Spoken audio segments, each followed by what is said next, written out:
আমাদের গ্রাম বাংলা। আমাদের গ্রাম বাংলার চাষিরা এইভাবেই কষ্ট করে বৃষ্টির ভিতর ভেজে এভাবেই তারা জ্বালা উঠে ক্ষেত্রে জ্বালা বীজগুলা রোপণ করে, এভাবেই ধান চাষ করে অনেক কষ্ট করে। কিন্তু একটা জিনিস দেখেন, পৃথিবীতে এত মানুষের ফরমেশন হয়, এত মানুষের সকল কিছু নিয়ে দাবি দাক্কা থাকে, আমাদের এই কৃষক ভাইয়েরা এত কষ্ট করে মানুষের জন্য খাবারের ব্যবস্থা করে, ধান চাষ করে, আর ধানের থেকেই কিন্তু চাউল হয়, আর সেখান থেকে সারা বিশ্বের মানুষ দুই মুঠো খাবার খায়।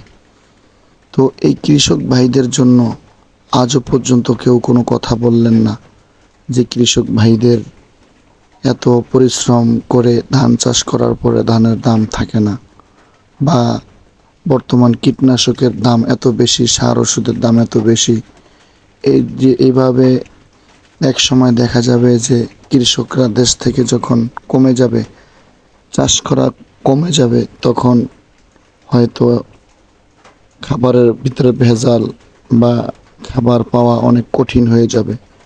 আর খাবারের ভিতরে যখন ভেজাল হবে, তখনই কিন্তু বাচ্চারা অসুস্থ, মানুষ খাবারে ভেজাল হওয়ার পরেই কিন্তু অসুস্থ হয়ে পড়ে। তো এই কৃষক ভাইদের জন্য কিন্তু কারো কোনো মাথা ব্যথা বা কারো কোনো কথা কখনই বলে না, যে যারা চাষ করে খায় তারা অনেক কষ্ট করে, কিন্তু তাদের ঠিক মতো মজুরি তারা পায় না।